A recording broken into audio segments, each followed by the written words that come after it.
असं आहे की या सरकारची नीतिमत्ता भ्रष्ट झालेली आहे। हे सरकार गुजरातकडे घाण आहे। या सरकारने महाराष्ट्राचा स्वाभिमान संपवला आहे। 10 लाख कोटीच्या जमिनी मुंबईतल्या यांनी विकल्या आहेत। त्या कवडीमोल दराने विकल्या आहेत। रिडेव्हलपमेंटच्या नावाखाली, झोपडपट्टी पुनर्वसनच्या नावाखाली आणि 27 मोठमोठे उद्योग यांनी गुजरातमध्ये पळवले। त्यातून महाराष्ट्राला भकास करण्याचं काम उद्योगामध्ये। ते उद्योग मंत्री सामंत या संदर्भात हाऊसमध्ये श्वेतपत्रिका काढायची घोषणा करतात आणि यांचं आता मुदत संपतही आहे, निवडणुका 2 महिन्यावर आहेत, तरी हे हिम्मत दाखवू शकत नाही श्वेतपत्रिका काढायची। यांना माझं चॅलेंज आहे की तुम्ही एकदा श्वेतपत्रिका काढा, जनतेपुढे सत्य येऊ द्या की महाराष्ट्रातील किती उद्योग गुजरातला पळवले आहेत आणि महाराष्ट्रातील तरुणांना नागळ रस्त्यावर फिरायची तुम्ही पाळी आणली आहे।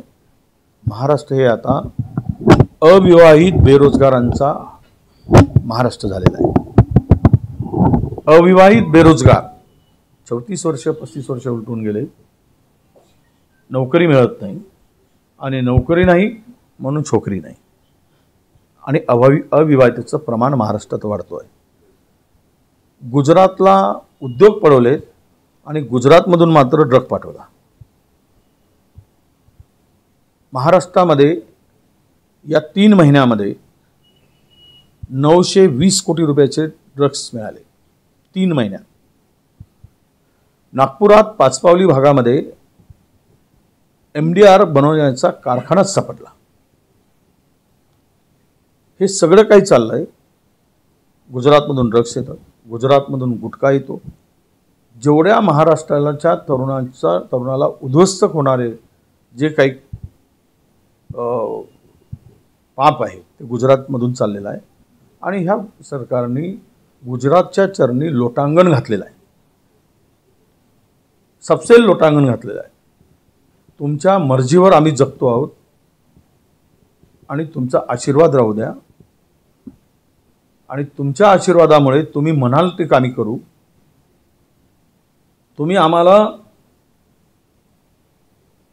जर महाराष्ट्र विकायला लावला तरी आम्ही विकू, या विकृत मानसिकतेने हे सरकार ग्रासलेलं आहे आणि म्हणून महाराष्ट्राचं वाटोळं होत आहे। त्यामुळेच सांगतो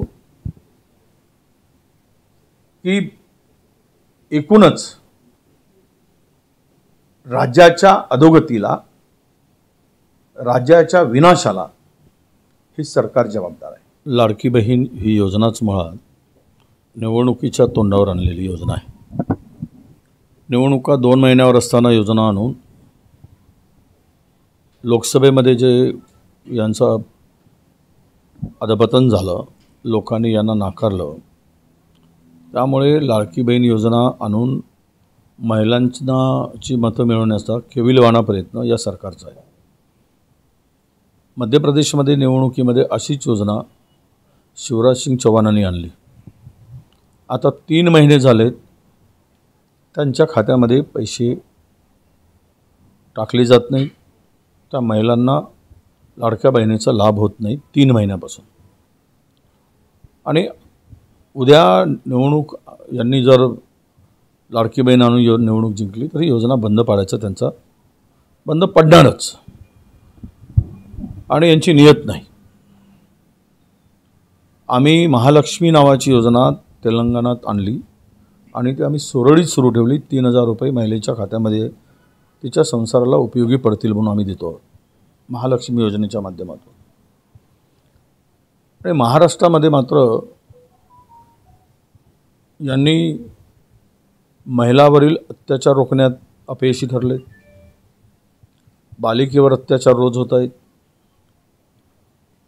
मुलींचं तरुण मुलींचं अपहरण मोठ्या प्रमाणात चाललेलं आहे, बेपत्ता होत आहे। राज्यामध्ये महिला सुरक्षित नाही, बालिका सुरक्षित नाही। भ्रष्टाचाराने हे राज्य पूर्णतः उद्ध्वस्त केलेलं आहे। मुंबई कॉर्पोरेशनमध्ये 2 लाख कोटीचे टेंडर काढले गेले, राज्यामध्ये 5 लाख कोटीचे टेंडर काढले गेले।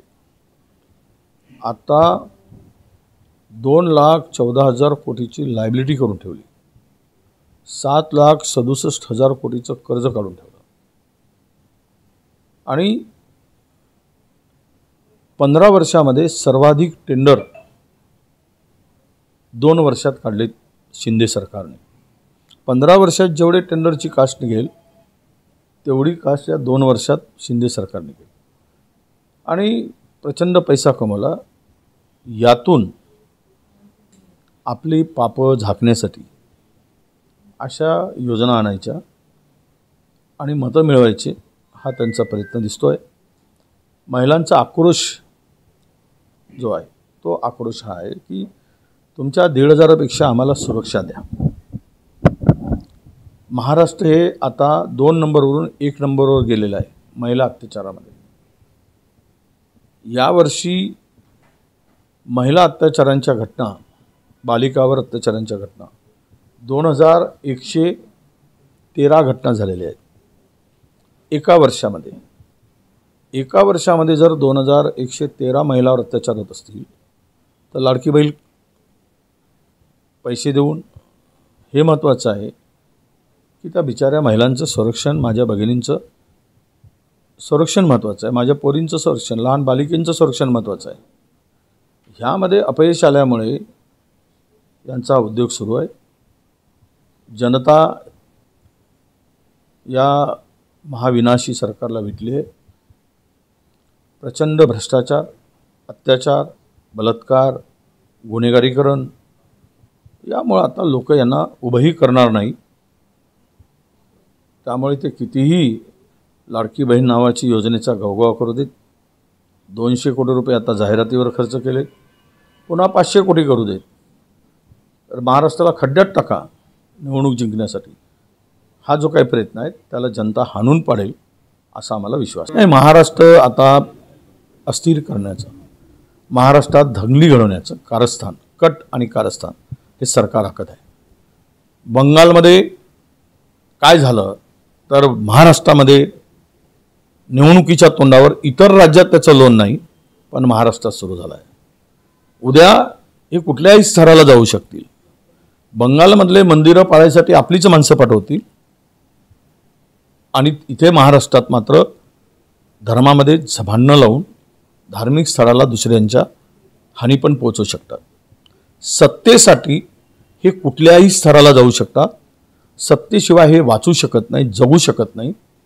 सत्ता समाजापेक्षा यांना सर्वोच्च आहे आणि त्यामुळं काही महाराजांना सोबत घेऊन दुसऱ्या धर्मांच्या भावना भडकावून दुसऱ्या धर्मांच्या धर्मगुरूबद्दल काही आक्षेपार्ह बोलून अशा प्रकारचं दूषित वातावरण करण्याचा प्रयत्न महाराष्ट्रात सत्ताधाऱ्याकडून वारंवार होतो आहे। महाराष्ट्राच्या पुरोगामित्वाला नख लावण्याचं काम, पुरोगामित्व संपवण्याचं काम पद्धतशीरपणे हे सरकार, महायुतीचं महाविनाशी सरकार करत आहे। त्यातलाच तो भाग म्हणून आज कोल्हापुरामध्ये महायुतीचं पूर्णतः अधपतन झालं। महायुती पूर्ण तिथे जनाधार गमावून बसली म्हणून हिंदुत्वाचा पोळका आणून ढोंग करून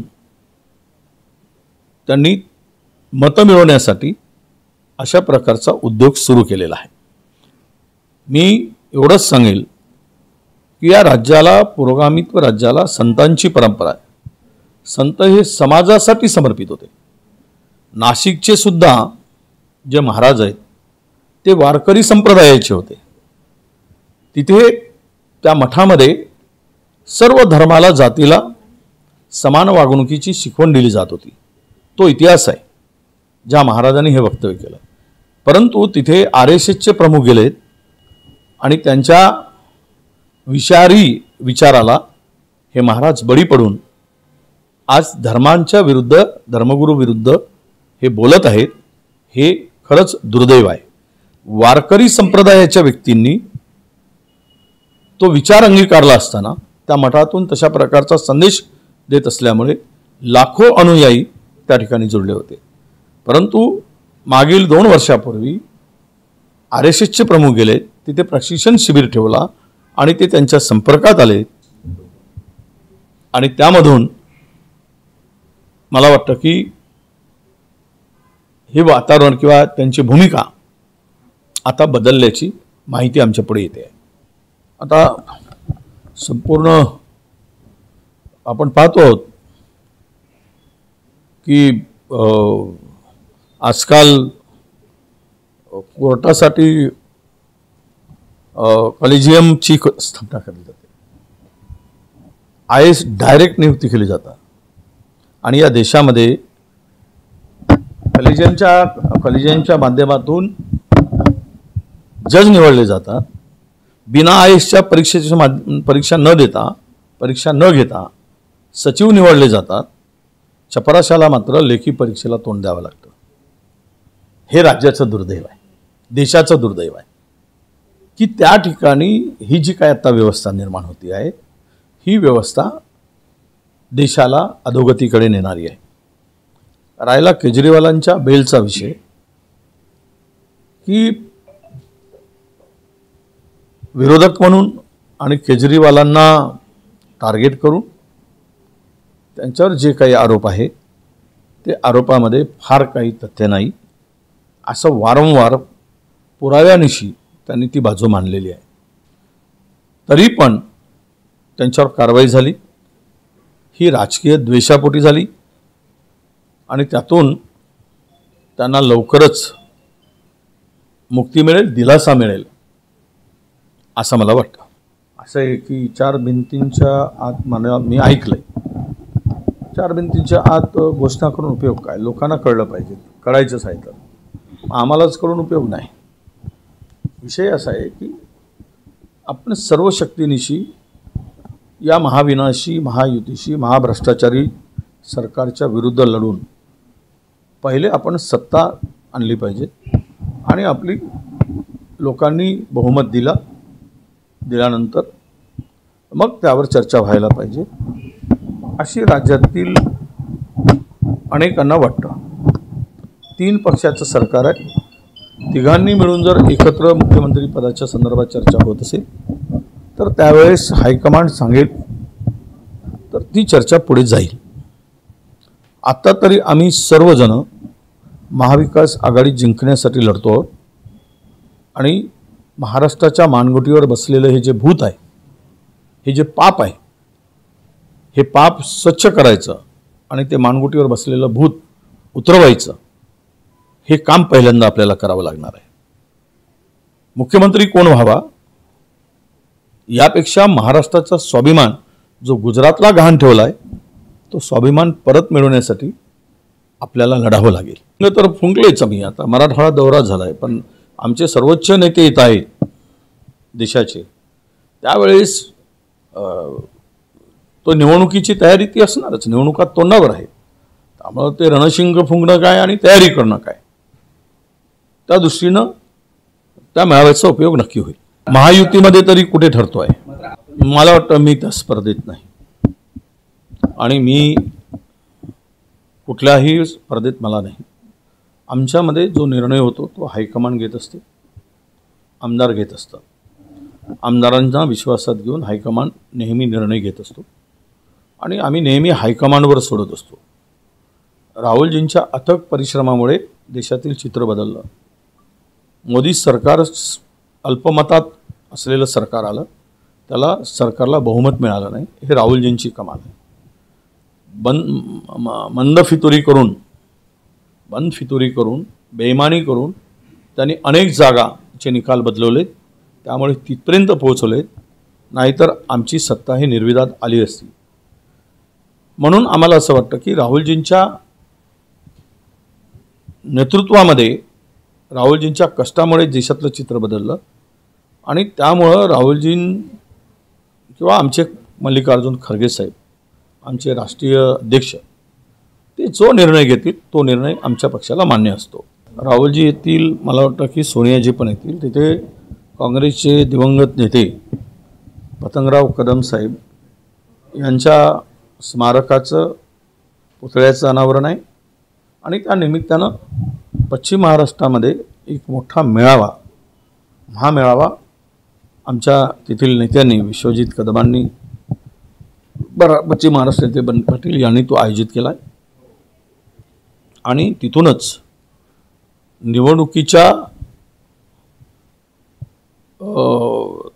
तयारीचा सुद्धा आढावा त्या ठिकाणी आमचे हायकमांड घेतील अशी अपेक्षा आहे. आता प्रत्येक पक्षाच्या नेत्यांना वाटतं की मुख्यमंत्री आपल्या पक्षाचा व्हावा. स्वाभाविक आहे, त्या पक्षाचे नेते जर बोलत असतील तर त्या पक्षाच्या कार्यकर्त्यांना, नेत्यांना ताकद देण्यासाठी जो तो पक्ष प्रयत्न करत असतो. नाही, नक्कीच आम्हाला जिथे जिथे वाटतं आणि मित्रपक्ष म्हणून किंवा सोबत येत असतील मग त्या सर्वांचं आम्ही स्वागत करायसाठी तयार आहोत.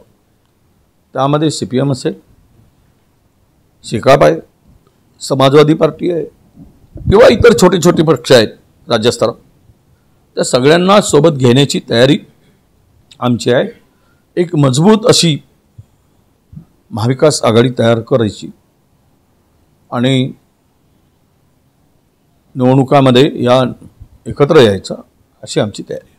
मी महाराष्ट्राच्या तमाम बांधवांना, भगिनींना, तरुण मित्रांना, सर्व प्रतिष्ठानांना, व्यापारी समूहांना मी हात जोडून नम्रपणे विनंती करतो आहे, हा बंद याला राजकीय दृष्टिकोनातून बघू नका. महाराष्ट्र हा आता गुन्हेगाराचा अड्डा बनला आहे. खुल्या महिलावर अत्याचार वाढलेत, महिलांची अब्रू आता सुरक्षित नाही, लहान बालिका सुरक्षित नाही. एका वर्षामध्ये जर 2,500 महिला नराधमांच्या वासनेचे बळी पडत असतील तर कायदा आणि सुव्यवस्थेचा राज्यात बोजवारा उडालेला आहे. आणि म्हणूनच आम्ही महाराष्ट्राच्या संस्कृतीसाठी आणि लेकी बाळींच्या सुरक्षेसाठी हा महाराष्ट्र बंद पुकारला आहे. मी सर्व माझ्या बांधवांना, सर्व माझ्या महाराष्ट्रातील तमाम भगिनींना, तरुणांना, प्रतिष्ठान, व्यापारी प्रतिष्ठानांना विनंती करतो आहे की आपण महाराष्ट्र बंद यशस्वी करा आणि या सरकारच्या नाकर्तेपणाला, जे बेशुद्धावस्थेत असलेल्या सरकारला शुद्धीवर आणण्यासाठी आपण सहभागी व्हा अशी कडकडीची नम्रपणे हात जोडून विनंती करतो आहे.